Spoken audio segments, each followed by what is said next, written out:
The Indiana Fever continue to face backlash over this offseason, continue to face backlash over the draft. I feel like not only fans have been betrayed, they feel like the front office betrayed Caitlin as well.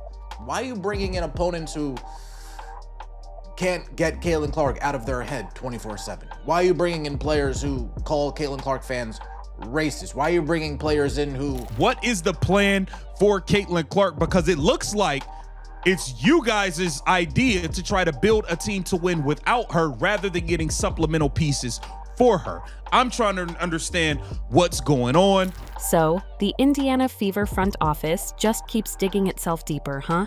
After their brilliant decision to pick Raven Johnson, a guard who can't shoot and has a history of being waved off by Caitlin Clark herself, fans are losing their minds. Seriously, if you thought their roster moves couldn't get worse, just wait until you hear how they're straight up sabotaging Clark's future, leaving fans questioning whether they're trying to ruin the team on purpose. Continue to push forward that victim mentality. Why are you bringing players in who go on Breakfast Club and cry racism? Why are you bringing this into your locker room, into your team? Why do it? The Indiana Fever front office continues to fumble one of the greatest athletes alive, making baffling decisions that leave you questioning if anyone up there has ever watched a Caitlin Clark game.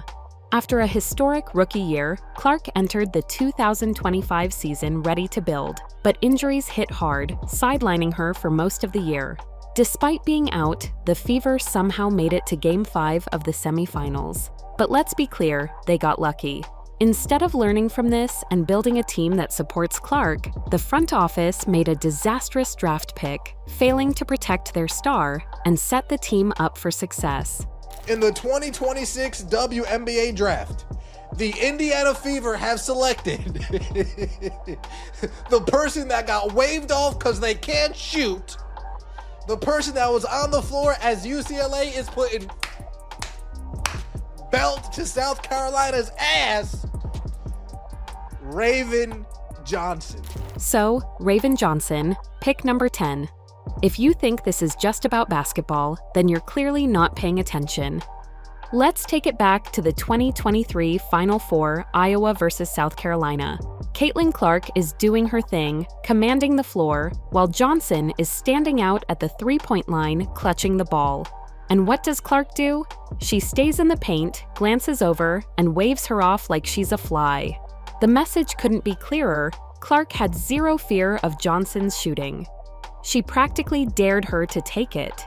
The aftermath?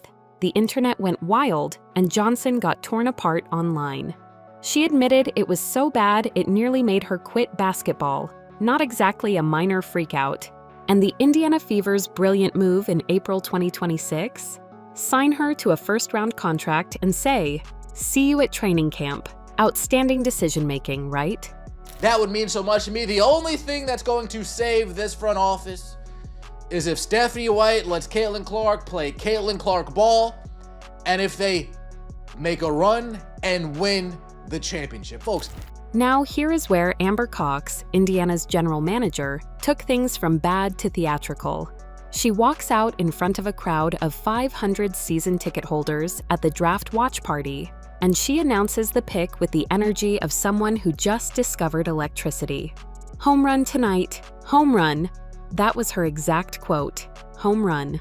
Meanwhile, the comment section on the Fever's own Instagram post was a war zone. "Are you kidding me?" That was one of the more polite reactions. Fans who have been riding with this team through thin and thinner were furious. Not a fringe group, not a handful of trolls.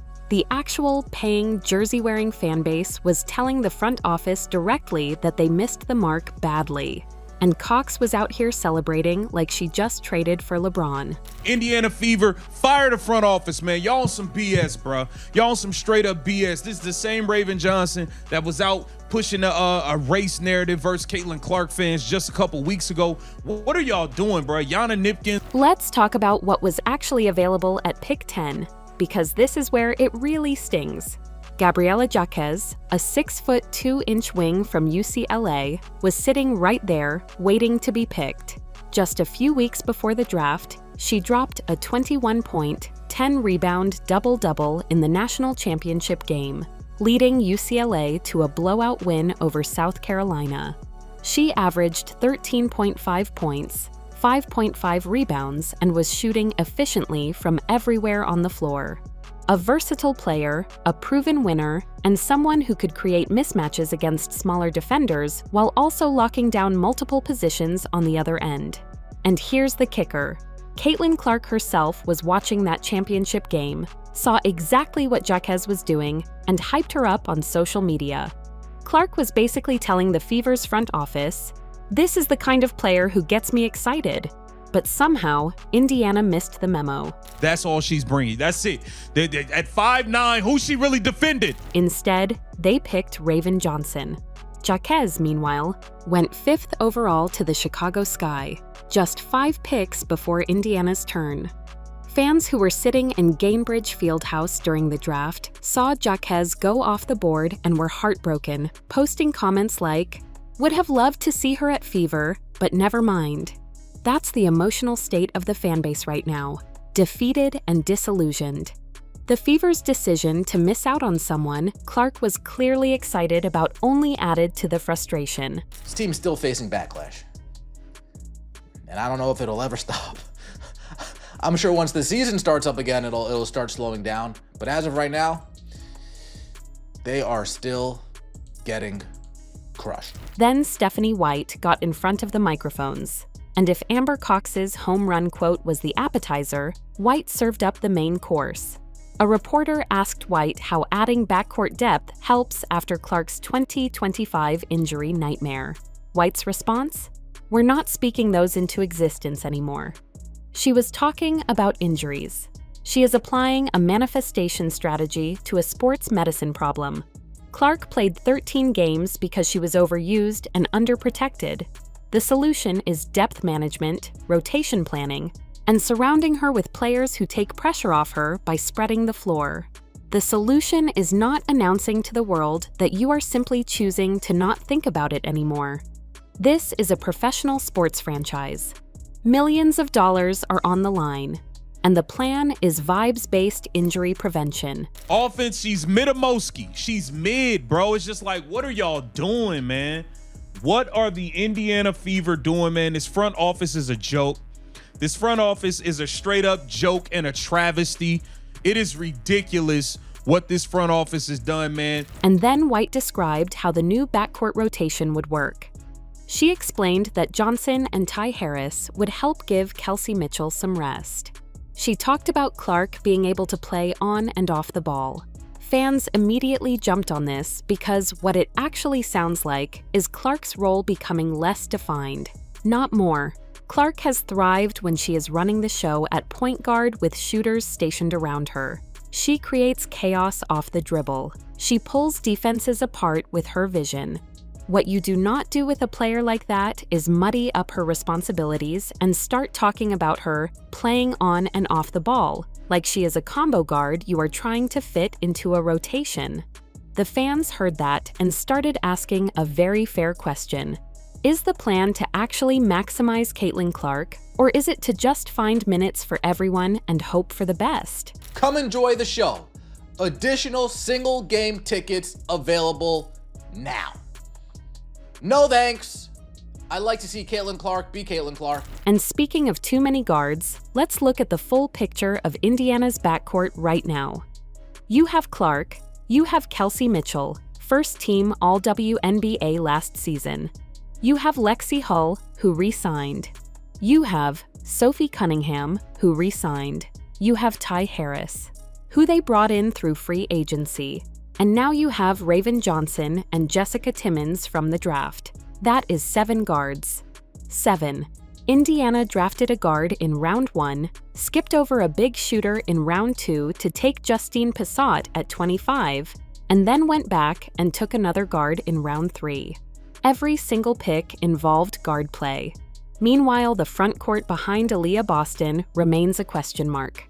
the team that lost to the Aces in the semifinals, largely because they could not handle Vegas's size, went into the draft and stacked up perimeter players like they were collecting trading cards. But the thing about Caitlin that you know, we've had a lot of great players here, she makes it so easy for everybody else. Because of her IQ, because of her passing ability, the way she sees the floor. Let's talk about Justine Pissot for a moment, because this is the part that is infuriating when you understand what was actually on the table. Justine Pissot, a 6-foot 4-inch forward who shot 42.2% from 3 on high volume, was the perfect fit for Caitlin Clark's game. Her ability to stretch the floor would open lanes for Clark to drive and create. But instead of picking Pissot, Indiana used their first-round pick on backcourt depth. Pissot, who should have been a priority, went 25th overall. As one fan put it, a power forward or wing is hard to find, but a backup point guard is cheap and available in free agency. Okay, they're like, we needed to adjust and improve. And I feel like y'all just wanted to keep things afloat. And then you went and got all these little ass guards. It just doesn't even make sense. And what do you mean reacclimate her? They need to get reacclimated to her, not the other way around. This is the Clark show. Now let's get into the locker room dynamic, because this is the elephant in the room that nobody at the Fever's draft party wanted to address properly. Two professional athletes who have a documented emotional history are now teammates. Johnson was asked about Clark at the post-draft press conference and gave diplomatic answers. She called Clark phenomenal. She talked about wanting to learn from the veterans. Professional stuff. Good for her. But the internet has a long memory. Comments Johnson made about Fever fans in the weeks before the draft started circulating again after the pick was announced. And one very pointed fan comment read, "You have to be kidding me. This is the same woman who just trashed Fever fans and now they picked her in the draft." Whether that characterization is fully fair or not, the perception is out there. And perception in a social media age shapes the locker room environment before the first practice even starts. If you play Caitlin at 2, you're doing it wrong. Then you brought in a person who lied about the Fever and is trashing CC.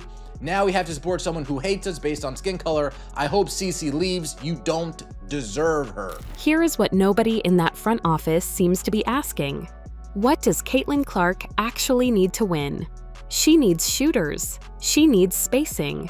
She needs to know her role is the unquestioned engine of this offense, not a player being managed within a committee backcourt. The Fever have been dancing around properly, committing to that for 2 seasons now. In her rookie year, she was brilliant and they still finished nowhere near championship contention. In 2025, she got hurt before she could make the push. Year 3 was supposed to be the year where everything locked in. The roster was supposed to reflect a genuine championship mandate. And the first major decision of this offseason was to create the most talked about locker room storyline of the entire draft cycle, instead of just giving her a player who stretches the floor. Biggest needle mover sports star in the world, and you put her on the edge in your photo. Absolute fucktard. Damn. You honestly still don't get what you have in CC. An absolute tragedy. I'm not spending my money on airfare, hotel, and tickets to watch CC play off the ball. I'll just watch it on TV. So when that BS is happening, I'll turn it off. Well, if you guys are going to be watching it on TV. Caitlin Clark is 24 years old. That sounds young, but in WNBA terms, where careers can be physically demanding and relatively short, 24 going on 25 is when championship windows start to matter. She has already given this organization everything. She turned empty seats into sold-out arenas.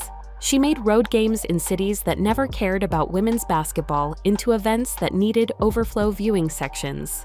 She drove jersey sales, broadcast ratings, and endorsement attention to places the Fever had never been. She did all of that while being a rookie, then did it again while fighting through injuries. The franchise owes her a front office that is building with the same intensity she competes with. When is Caitlin's contract up with this team, bro? I'm over this. I'm over it, bro. Enough's enough, man. This is ridiculous, man. Absolutely ridiculous. I cannot believe, bro, we had options. Right now, that gap is massive. Clark is locked in on winning. She came back from injury, played 5 games for Team USA in Puerto Rico, and averaged 6.4 assists while shooting over 52% from the field. She is ready. She is hungry. She is absolutely not the problem. The problem is a GM who calls a controversial pick a home run while the fan base is typing angry comments. The problem is a head coach whose injury prevention plan is, we're not speaking it into existence. The problem is a front office that had a first-round pick and a chance to give their superstar a floor spacer with size and came back instead with the most dramatic possible outcome. Another guard, another storyline, and another offseason where the most important player on the team deserves better than what she got. The fans know it, the comments prove it, the draft board made it obvious.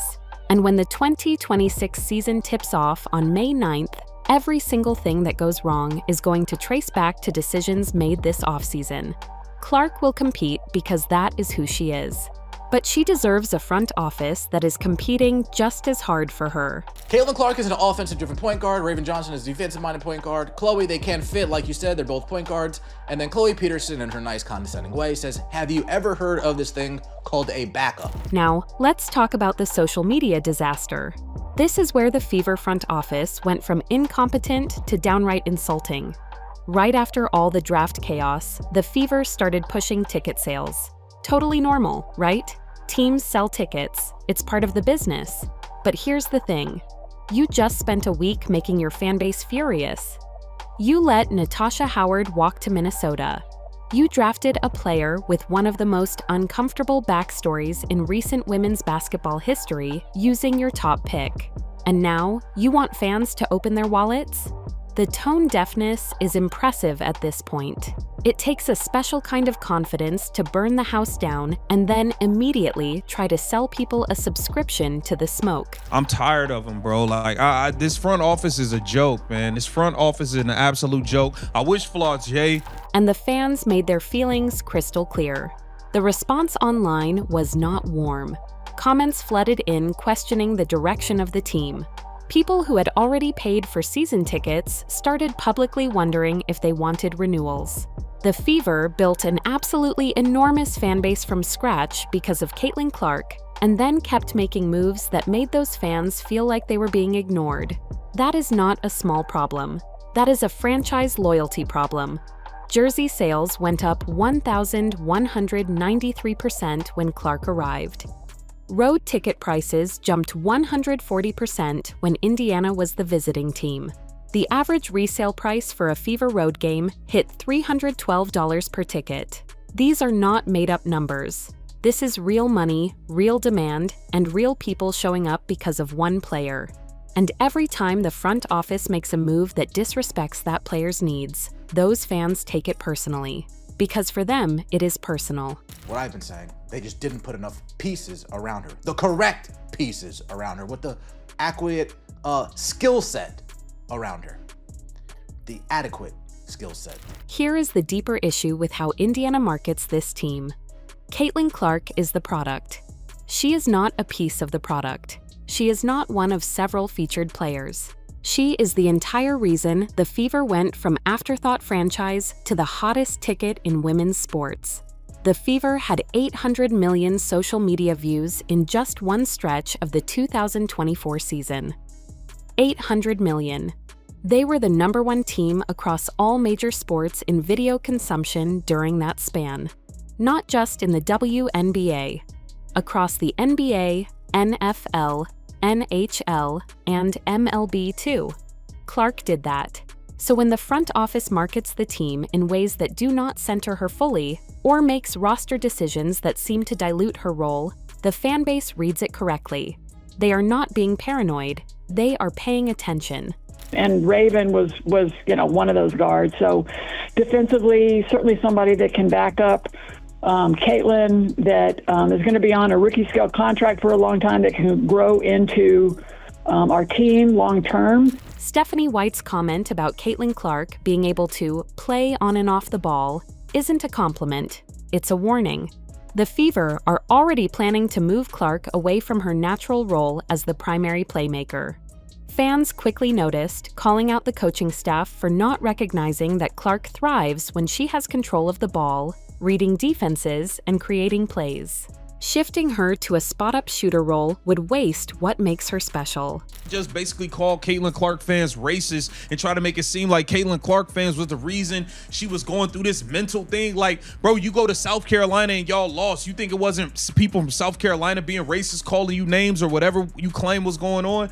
Why does it automatically gotta be Caitlin Clark fans? It's just ridiculous, bro. Now let's talk about Natasha Howard, leaving because that is a thread that connects directly to everything else.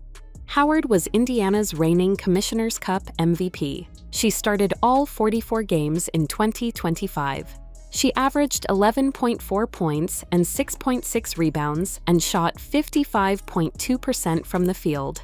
She was a 3-time WNBA champion, a physical presence who protected the paint and gave the team something to lean on when Clark was not on the floor. And she walked straight to the Minnesota Lynx on a 2-year deal while Indiana used cap space to re-sign Sophie Cunningham instead. Look, Cunningham is a solid player. She is a shooter. She fits the system. But Howard was a front court anchor, a player who gave the team size and toughness and veteran championship experience. And Indiana let her go and replaced her in the front court with Monique Billings, a forward who is solid, but not the same defensive force Howard was. The fans who cried online when Howard's departure was announced were not being dramatic. They understood exactly what was being lost. Reality is coming for this organization and this league real quick this year if CC and this team does not play like she and they did at Iowa in 23-24. That's what attracted fans, not slow, old W ball. It's year 3, they will not stick around, so don't F around and find out. The front office made those cap decisions and then tried to turn around and tell the fan base that everything is fine, the roster looks great, they are ready to compete for a championship. And fans are sitting there doing the math. You let your front court anchor walk. You spent your first draft pick on a controversial guard pick instead of a tall shooter. You described your franchise player as someone who can play off the ball. And now Amber Cox is using the word home run in public. The disconnect between how the front office sees these decisions and how the paying fan base experiences them is getting wider every single week. Fever GM Amber Cox on drafting Raven Johnson 10th overall. Raven is somebody that we thought would probably go in the top 4 or 5. Well, where? What top 4 was Raven Johnson going in? So you mean to tell me you thought Raven Johnson would potentially go before AZ Fudd or Olivia Miles or Lauren Betts or an Iowa fan? When? Where? Caitlin Clark has single-handedly transformed the Indiana Fever franchise, with its value skyrocketing from $90 million to $340 million after her rookie season. Yet, she earned only $76,535, leaving a staggering financial gap between her contribution and compensation. This isn't just about numbers, it's about respect. Clark deserves a roster that supports her, but instead, the Fever are cashing in on her success without building the team around her. Fans are noticing, and if the front office doesn't step up, loyalty will dwindle. The season is starting, and the clock is ticking.